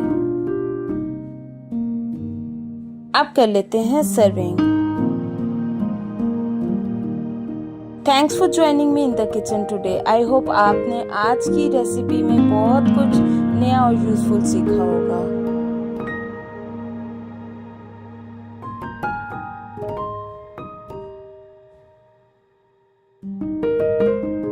दलीम का लास्ट स्टेप है दलीम की सर्विंग। दलीम तो अधूरी है लेमन स्लाइसेस, धनिया, पुदीना, फ्राइड अनियन, सब्ज मिर्चें और अदरक के स्लाइसेस के बगैर। किसी भी ओकेजन के लिए दलीम पाकिस्तानी एक बिलव्ड डिश है। Give it a try and let me know how it turns out.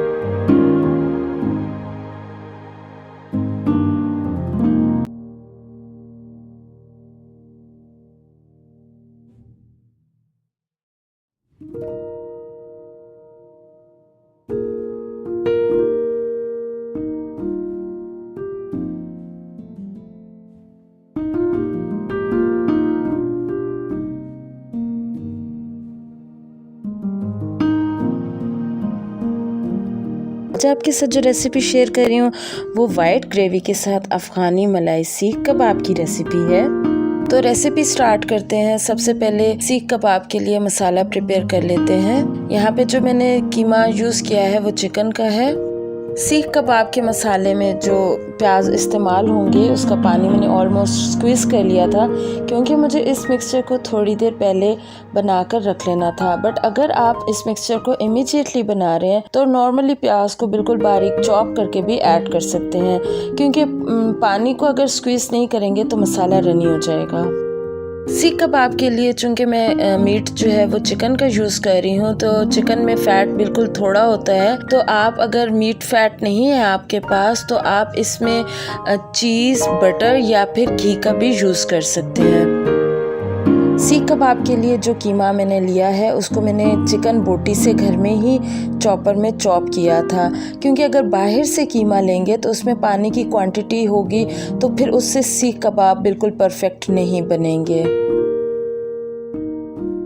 अगर आपको लगे कि सीख कबाब का मसाला थोड़ा रनी हो रहा है तो आप इसमें ब्रेड क्रम्स का यूज़ कर सकते हैं या फिर पानी में डिप की हुई ब्रेड स्लाइसेस का भी यूज़ कर सकते हैं। सीख कबाब के इस मिक्सचर को स्क्यू करने के लिए मेटल स्क्यूअर ही बेस्ट ऑप्शन है। अदरवाइज़ अगर आप पेंसिल या फिर वुडन स्क्यूअर का यूज़ कर रहे हैं तो वो जल सकती है।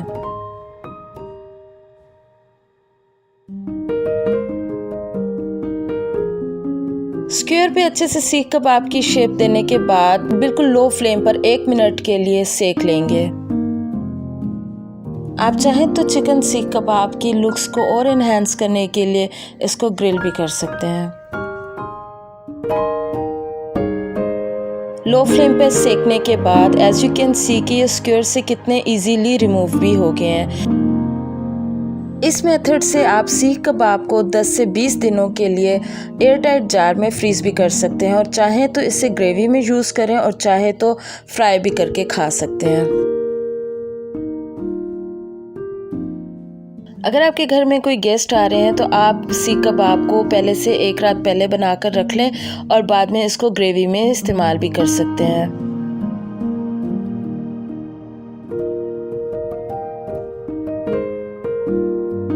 एक एक करके सब सीख कबाब बिल्कुल रेडी हो चुके हैं। एज यू कैन सी कि कितना खूबसूरत कलर आया है। सीख कबाब को और रिचनेस और फ्लेवर देने के लिए बना लेते हैं ग्रेवी। सबसे पहले पैन में मैंने लिया 1 टेबलस्पून कुकिंग ऑयल और उसमें ऐड करूंगी जावित्री 1 टीस्पून, सब्ज़ इलायची 3 अदद और ½ इंच दालचीनी का टुकड़ा। और इन तीनों इंग्रेडिएंट्स को ऑयल में 1 से 2 मिनट के लिए भून लेंगे। एंड बिलीव मी, इन तीनों इंग्रेडिएंट्स की खुशबू बहुत ज़बरदस्त है। साथ ही इसमें ऐड करूंगी रफली chopped 1 medium sized onion. Onion को बहुत ज़्यादा डार्क नहीं करना, बिल्कुल लाइट गोल्डन होने तक 1 से 2 मिनट के लिए बिल्कुल लो फ्लेम पर पका लेंगे, क्योंकि ग्रेवी जो है उसको वाइट रखना है, हमें डार्कर कलर टोन में नहीं जाना। साथ ही मसाले में ऐड करूंगी 2 से 3 अदद सब्ज़ मिर्चें, और सब्ज़ मिर्चों को भी प्याज के साथ 1 से 2 मिनट के लिए सौटे कर लेंगे। जैसे ही प्याज थोड़ा सा कलर चेंज करने लगेंगे तो उसमें ऐड कर दूंगी पानी और इसको मज़ीद 1 से 2 मिनट के लिए पका लेंगे। जैसे ही पानी में एक बॉयल आएगा तो फ्लेम ऑफ कर देंगे और इस मसाले को ठंडा होने के लिए रख देंगे। साथ ही एक और पैन में मैंने ऐड किया 1 टेबलस्पून कुकिंग ऑयल और उसमें ½ कप कैश्यू नट्स ऐड किए हैं और उनको बिल्कुल लाइट गोल्डन होने तक फ्राई कर लूँगी। फिर जो प्याज का मसाला बनाया था और ये जो काजू हैं इनको ग्राइंडर में एक गाढ़ी सी पेस्ट बना लेंगे। ऑयल से काजू को सेपरेट कर लेने के बाद जो बचा हुआ ऑयल है वो मैं एक और पैन में ऐड कर लूँगी और उसमें फिर ऐड करूँगी खड़े मसाले, जिसमें ली है जावित्री 1 टीस्पून, सब्ज़ इलायची 3 अदद और 1 तेज़पात का पत्ता। इनको 1 से 2 मिनट के लिए लो फ्लेम पर भून लेंगे। जब मसाला 1 से 2 मिनट भूनने के बाद इसमें मिक्सचर ऐड करूँगी जो मैंने प्याज को और काजू को फ्राई करने के बाद बनाया था। फ्लेम बहुत ज़्यादा हाई नहीं करनी, लो टू मीडियम फ्लेम रखेंगे और मसाले को 1 से 2 मिनट पका लेंगे। साथ ही इसमें ऐड करूँगी मसाले, जिसमें मैंने लिया है गरम मसाला पाउडर, चाट मसाला पाउडर, काली मिर्च का पाउडर, नमक और कुटी हुई लाल मिर्चें। इस ग्रेवी में बहुत ही माइल्ड से स्पाइसेस ऐड हैं, लेकिन उतनी ही मज़ेदार सी ग्रेवी बनेगी। तमाम स्पाइसेस को 1 से 2 मिनट के लिए बिल्कुल मीडियम टू लो फ्लेम पर भून लेंगे। फ्लेम को बहुत ज़्यादा हाई नहीं करेंगे क्योंकि इसमें ऐड है काजू और काजू नीचे से लग जाएंगे।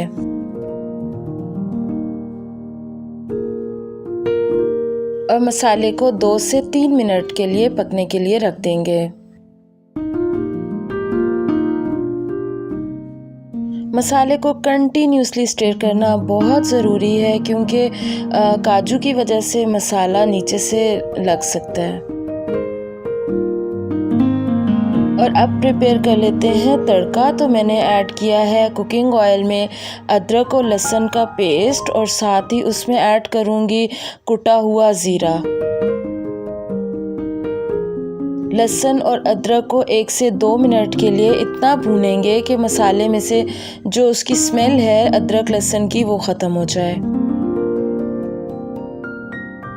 तड़का रेडी हो चुका है और अब इसको मसाले में ऐड कर लेंगे। तड़का ऐड करने के बाद मज़ीद इसको 1 से 2 मिनट के लिए पका लेंगे। आप इस तरीके से ग्रेवी को पहले से बना कर रख सकते हैं और फिर बाद में जब आपको ज़रूरत हो तड़का लगा के इस्तेमाल कर सकते हैं। 1 से 2 मिनट मसाला भुनने के बाद जब थोड़ा थोड़ा ऑयल बाहर निकलना शुरू होगा तो उसमें ऐड करूँगी 1 कप दही। और दही जब ऐड करूँगी तो फ्लेम जो है वो हाई नहीं होनी चाहिए वरना दही फट जाएगी। दही को ऐड कर लेने के बाद मसाले को मज़ीद 1 से 2 मिनट के लिए भून लेंगे। जब मसाला को अच्छे से भून लेंगे तो उसमें जो मैंने सीख कबाब पहले से बना कर रखे थे उनको ऐड कर लूँगी और 1 से 2 मिनट मसाले के साथ सीख कबाब को भून लूँगी।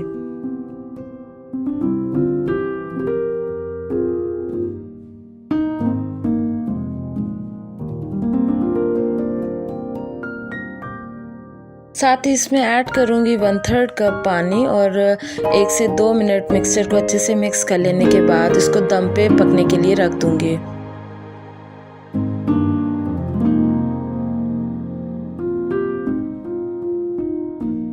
यहाँ एक बात बता दूं कि इस ग्रेवी में ज़्यादा पानी को ऐड नहीं करना, लेकिन अगर पानी ज़्यादा हो भी जाए तो कोई टेंशन की बात नहीं क्योंकि काजू जो हैं वो पानी को पी लेंगे।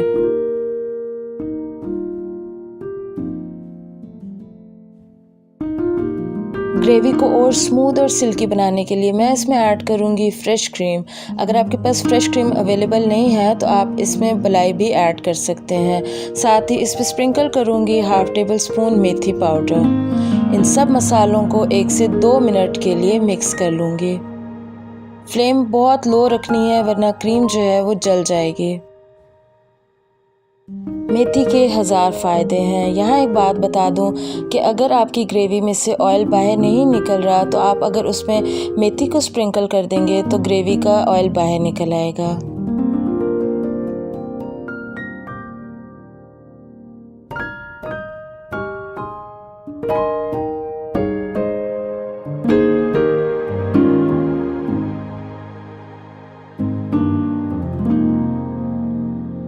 तमाम मसालों को अच्छे से मिक्स कर लेने के बाद जब हांडी ऑलमोस्ट डन हो जाएगी तो उसमें और फ्लेवर ऐड करने के लिए इसमें ऐड करूँगी स्मोकी फ्लेवर। स्मोक हमेशा फैटी चीज़ों को देते हैं, यानी कि जिस चीज़ में फ़ैट होगा उसी चीज़ में स्मोक का फ्लेवर एब्जॉर्ब होगा और यही स्मोक की लॉजिक है।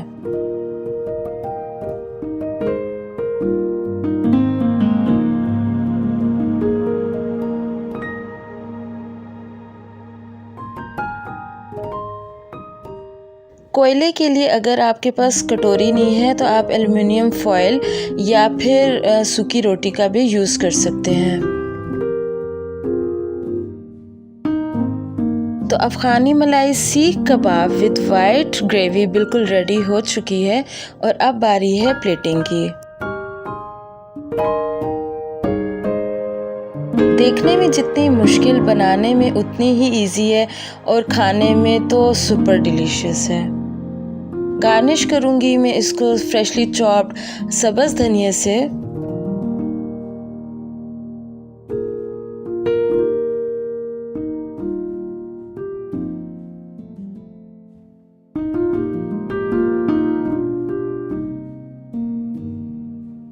Flavours are well blended. आप भी इस रेसिपी को ज़रूर बनाएं और आई एम श्योर आप रेस्टोरेंट की एक्सपेंसिव डिशेस को भूल जाएंगे।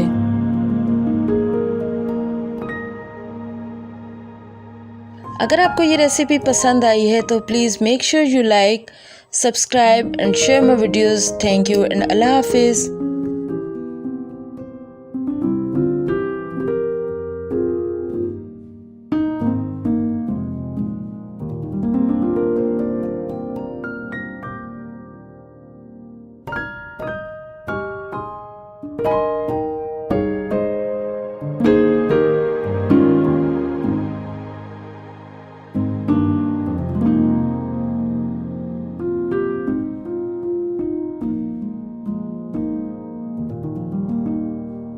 आज मैं अनलॉक करूंगी चिकन नरगिसी कोफ्तों की सीक्रेट रेसिपी। डिलेक्टेबल एग और मीट डिलाइट जो कि बार बार खाने की क्रेविंग होगी। तो सबसे पहले लिया है चिकन बोनलेस। अगर आप बाज़ार का कीमा लेंगे तो उसमें वाटर क्वांटिटी ज़्यादा होगी और मसाला रनी हो जाएगा और फिर वो कोटिंग सही से नहीं होगी। इसीलिए बेटर ऑप्शन ये है कि आप मीट ले लें और उसको ख़ुद से किसी ग्राइंडर या चॉपर में बारीक कीमा कर लें। चिकन मीट में मैंने ऐड किया है सब्ज़ धनिया, पुदीना, सब्ज़ मिर्चें, प्याज, लहसुन, अदरक और बेसिक मसाले। साथ ही इसमें ऐड करूंगी बेसन जो कि मैंने ताज़ा भुने हुए चनों को घर में ग्राइंड करके बनाया है, जो कि एक डेफिनेट फ्लेवर देगा और बाइंडिंग का काम करेगा। एक बार जब तमाम मसाले चिकन के साथ ऐड कर लेंगे तो चॉपर को पॉज कर करके चलाएंगे, क्योंकि मीट को गर्म नहीं करना और ना ही पकाना है। और यहाँ पे कोफ्तों के लिए परफेक्ट रिक्वायर्ड मिक्सचर रेडी हो चुका है। तो चिकन के साथ मसाले बिल्कुल परफेक्टली मिक्स हो चुके हैं। जितना अच्छा मसाला रेडी होगा उतनी ही अच्छी कोटिंग एग्स के ऊपर होगी। और अब नरगिसी कोफ्तों को शेप दे देते हैं। नरगिसी कोफ्तों के लिए हैं एग्स और एग्स को अच्छे से बॉईल कर लेंगे। हाथों को सबसे पहले कुकिंग ऑयल से मैं ग्रीस कर लूँगी। ग्रीस करने के बाद जो प्रिपेयर्ड चिकन मसाला है उसको हाथ में फ्लैट कर लूँगी। फ्लैट करने के बाद उसमें रखूँगी एक बॉइल्ड एग और इस तरह से उसको कवर कर लूँगी। नरगिसी कोफ्तों को एग्स पे अच्छे से शेप दे देंगे और कोशिश करेंगे कि कोई क्रैक ना रह जाए। नरगिसी कोफ्तों के लिए जो मीट आप यूज़ कर रही हैं, चाहे चिकन हो, मटन हो या हो बीफ, कीमा एकदम परफेक्ट मसालों के साथ मिक्स होना चाहिए। इसी से नरगिसी कोफ्तों की अच्छी शेप भी आएगी और कोफ्तों पर कोई क्रैक नहीं आएगा। नरगिसी कोफ्तों के लिए एग्स पर कोटिंग कोई साइंस नहीं है। 1 से 2 दफ़ा की प्रैक्टिस में आप बहुत परफेक्ट एग्स को कोट कर सकती हैं। यहाँ एक बात बता दूँ कि जो एग्स आप नरगिसी कोफ्तों में यूज़ कर रहे हैं बहुत ज़्यादा गर्म नहीं होने चाहिए, ठंडे हों या एटलीस्ट रूम टेम्परेचर पर होने चाहिए, तभी परफेक्ट कोटिंग होगी। अगर आपको लगे कि मसाला रनी हो रहा है तो आप इसमें क्रम्स या ब्रेड स्लाइस को भी ऐड कर सकते हैं।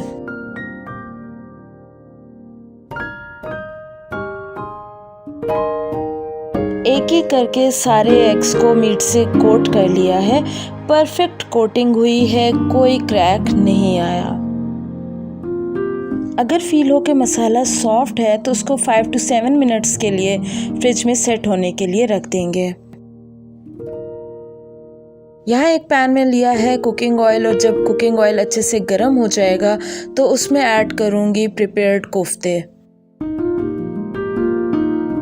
कोफ्तों को बस 1 से 2 मिनट्स के लिए फ्राई कर लेंगे, बहुत ज़्यादा गोल्डन नहीं करने क्योंकि कैरी ओवर कुकिंग की वजह से बाद में ये खुद ही डार्क हो जाएंगे। अगर आप इस पार्ट को स्किप करना चाहती हैं तो स्किप भी कर सकते हैं क्योंकि ग्रेवी में जाके तो ये खुद ही पक जाएंगे।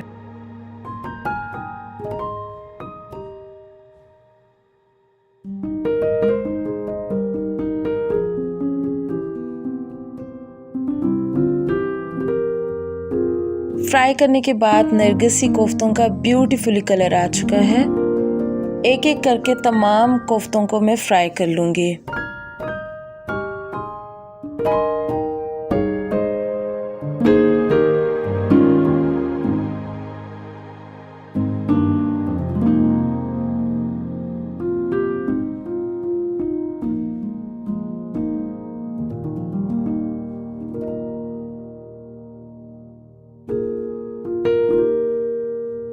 तो सारे नरगिसी कोफ्ते अच्छे से फ्राई हो चुके हैं, कोई डी शेप नहीं हुए और ना ही इन पे कोई क्रैक आया है। तो कोफ्ते रेडी हो चुके हैं, अब बना लेते हैं नरगिसी कोफ्तों की ग्रेवी। तो यहाँ पैन में मैंने लिया है बारीक चॉप किया हुआ प्याज और उसमें थोड़ा सा पानी ऐड करूँगी और उसको लगा दूँगी दम। इस तरीके से ग्रेवी बनाना मुझे बहुत आसान लगता है। जब पानी ड्राई हो जाएगा तो प्याज़ों को अच्छे से मैश कर लूँगी। अगर आप चाहें तो यहाँ पे प्याज की पेस्ट को भी ऐड कर सकते हैं। जब प्याज की अच्छे से पेस्ट बन जाएगी तो उसमें मैं ऐड कर दूँगी कुकिंग ऑयल। ये वो कुकिंग ऑयल है जो कोफ्तों को फ्राई करने के बाद बचा था। प्याज को कुकिंग ऑयल में 2 से 3 मिनट्स के लिए अच्छे से पका लूँगी। किसी भी किस्म का देसी खाना अदरक और लहसुन के बगैर नामुमकिन है, तो इसीलिए मैं इसमें ऐड करूँगी अदरक और लहसुन का पेस्ट और खुशबू आने तक अच्छे से 2 से 3 मिनट्स के लिए पका लूँगी। अदरक, लहसुन और प्याज को लाइट गोल्डन होने तक जब ऑयल में पका लेंगे तो उसमें मैं ऐड करूँगी टोमेटो पेस्ट। मैंने 3 से 4 अदर टोमेटोज़ लिए थे और उनको ग्राइंडर में ग्राइंड कर लिया था। आप चाहें तो यहाँ पे टोमेटो प्यूरी का भी यूज़ कर सकती हैं।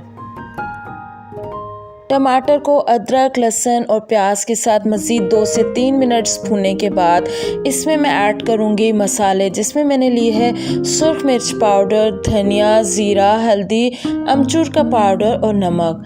इन सब मसालों को 3 से 4 मिनट्स के लिए मज़ीद भून लेंगे। ये तब तक भूनेंगे जब तक ऑयल बाहर ना निकल आए।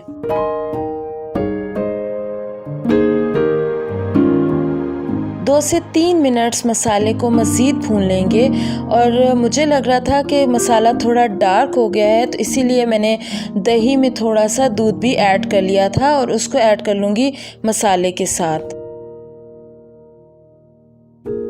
मसाले को मज़ीद 3 से 4 मिनट्स के लिए अच्छे से भून लेंगे।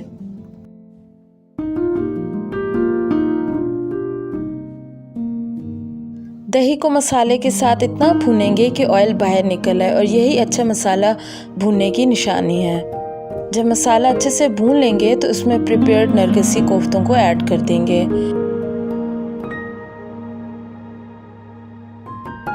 साथ ही इसमें ऐड कर दूंगी पानी। अब पानी की क्वांटिटी डिपेंड करती है आप पे। जैसे कि मुझे नरगिसी कोफ्तों के लिए ग्रेवी जो है वो बहुत ज़्यादा पतली नहीं चाहिए, ज़्यादा शोरबा नहीं चाहिए, इसीलिए मैंने बस इसमें इतना पानी डाला है कि मसाला अच्छे से वेल बैलेंस्ड हो जाए। और लेकिन अगर आपको पतला शोरबा चाहिए नरगिसी कोफ्तों में तो आप पानी की क्वांटिटी को भी ज़्यादा कर सकते हैं।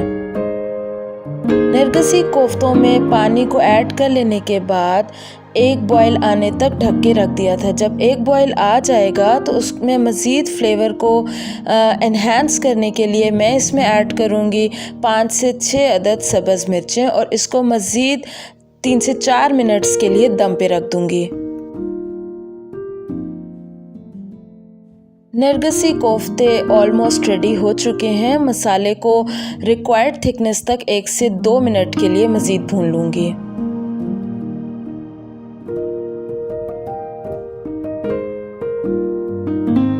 आसान लेकिन बहुत ही मज़ेदार से नरगिसी कोफ्ते बिल्कुल रेडी हो चुके हैं और अब मैं कर लेती हूँ प्लेटिंग।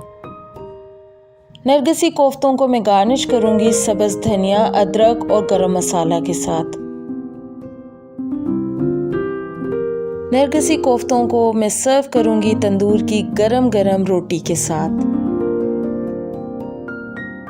आप भी नरगिसी कोफ्तों की इस सिंपल और इजी रेसिपी को ज़रूर ट्राई कीजिएगा, जो कि आपको हर बाइट में perfectly balance of flavour, texture और अरोमा देगा।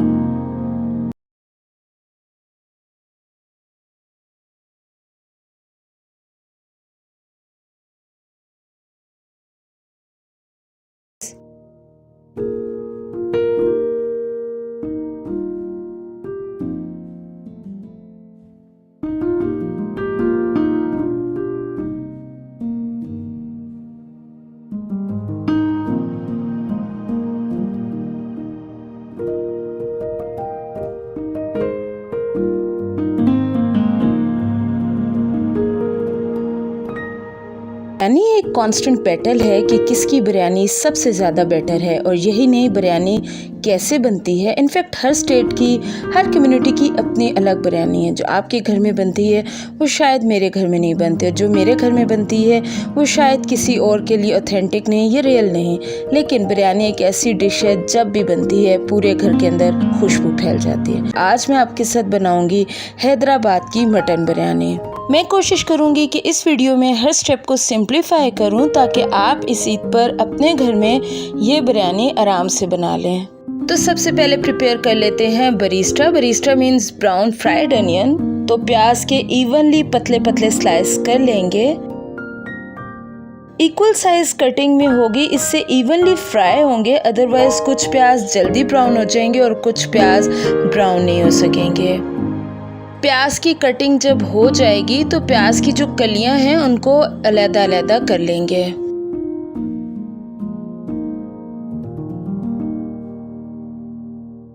एक पैन में ऑयल ऐड करेंगे। मेक श्योर बहुत ज़्यादा ऑयल यूज़ ना करें क्योंकि यही ऑयल फर्दर यूज़ होगा। ऑयल बहुत ज़्यादा गर्म नहीं होना चाहिए। मीडियम हॉट ऑयल में प्याज को फ्राई कर लेंगे। प्याज के इवन पतले स्लाइसेस करने का फ़ायदा ये होगा कि ये एक जैसे फ्राई होंगे। लेकिन अगर आप इक्वल साइज़ में कटिंग नहीं करेंगे, कुछ मोटी कटिंग होगी, कुछ बारीक कटिंग होगी, तो कुछ जल्दी फ्राई हो जाएंगे और कुछ देर से होंगे। यहाँ एक टिप दे दूँ कि अगर बरिस्टा में और प्याज को फ्राई करते हुए नमक को ऐड कर लिया जाए तो बरिस्टा यानी कि प्याज एकदम परफेक्ट किस्म के फ्राई होंगे। आप देख रहे हैं कि कुछ प्याज गोल्डन होना शुरू हो गए हैं। थोड़ी सी देर की तो गोल्डन ब्राउन से सारे प्याज काले हो जाएंगे, और वैसे भी कैरी ओवर कुकिंग की वजह से अपना कलर थोड़ा चेंज कर लेंगे। प्याज को टिश्यू के ऊपर फैला लेंगे, फोक की हेल्प से इस तरह से फैला लेंगे। इस तरीके से बरिस्टा एकदम परफेक्ट क्रिस्पी होगा और सॉगी नहीं होगा। बिरयानी मसाला सॉर्ट ऑफ बिरयानी की जान होता है, इसीलिए बिरयानी का मसाला परफेक्ट और बैलेंस होना चाहिए। तो देख लेते हैं कैसे क्विक एंड इजी सा बिरयानी मसाला घर में ही बनाया जा सकता है। बिरयानी मसाला के लिए मैंने लिया है दालचीनी, बड़ी इलायची, लौंग, जायफल, जावित्री, काली मिर्च, ज़ीरा और सब्ज़ इलायची। मसालों को ग्राइंड कर लिया है एंड परफेक्टली एरोमेटिक बाज़ार के मसाले से 1000 गुना बेहतर बिरयानी मसाला रेडी हो चुका है। आप इस बिरयानी मसाला को एयर टाइट जार में स्टोर भी कर सकते हैं। नेक्स्ट स्टेप है मटन को मैरिनेट करना। मीट की कोई भी रेसिपी हो तो कोशिश करें कि हड्डी का यूज़ ज़्यादा हो, क्योंकि हड्डी में ही सारा फ्लेवर और टेस्ट होता है। मैं यहाँ पे चांप, नली और बोटी का यूज़ कर रही हूँ। मटन की मैरिनेशन के लिए मैं ऐड करूँगी ginger garlic paste, salt to taste, red chilli powder, turmeric powder और बिरयानी मसाला।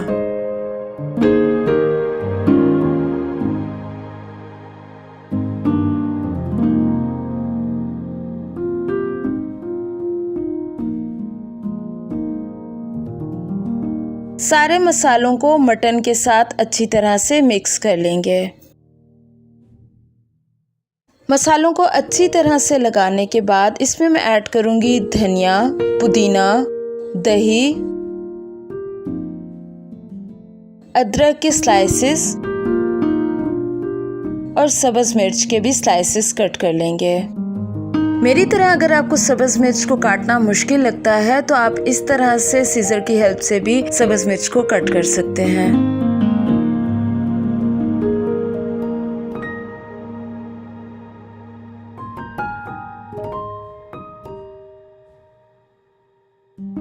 सब्ज़ मिर्च भी कट चुकी है। अब ये जो बरिस्टा बनाया था उसमें से हाफ बरिस्टा को मैरिनेशन में ऐड कर लेंगे।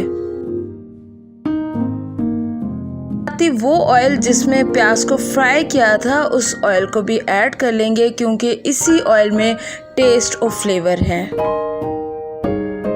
मीट को मसालों के साथ अच्छी तरह से मिक्स कर लेंगे ताकि इवनली कोटिंग हो सके। बेस्ट ऑप्शन तो ये है कि मीट को 3 to 4 आवर्स के लिए मैरिनेट करके रख दें। आप चाहें तो मैरिनेट करके इसको ओवरनाइट भी फ्रिज में रख सकते हैं।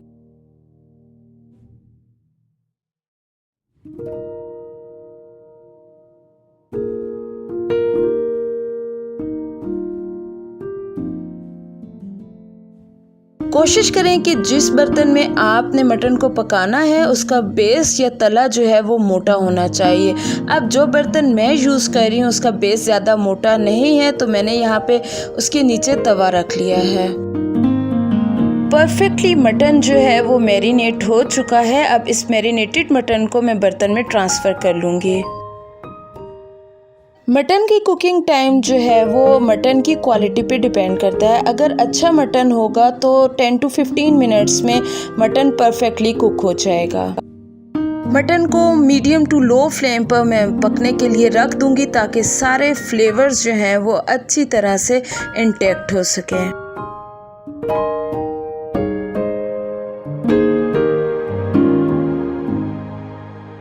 मटन को पकने के लिए रख दिया है। मीनवेल प्रिपेयर कर लेते हैं बिरयानी के लिए राइस। बिरयानी के राइस का फ्लेवरफुल होना बहुत ज़रूरी है और वो फ्लेवर कैसे आएंगे वो मैं आपको बताती हूँ। जिस पानी में राइस को बॉईल करना है उस पानी में मैं ऐड करूँगी तेज़पात, बड़ी इलायची, लौंग, काली मिर्च, सब्ज़ इलायची और दालचीनी का एक टुकड़ा। साथ ही इसमें मैंने ऐड कर लिया था नमक भी।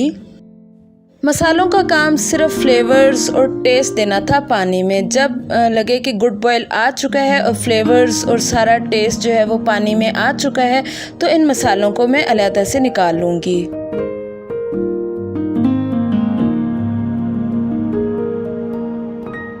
अब इस फ्लेवर्ड पानी में मैं ऑलरेडी सोक्ड बासमती राइस को ऐड कर लूँगी।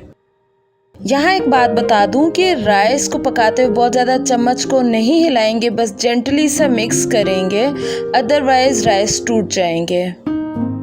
जब लगे कि राइस 75 to 80% पक चुके हैं तो फिर राइस को ड्रेन कर लेंगे। राइस रेडी हो चुके हैं। अब देख लेते हैं मटन को। मटन की खुशबू बहुत ज़बरदस्त आ रही है। मटन को चेक कर लेते हैं कि मटन पक चुका है या अभी थोड़ी कसर है।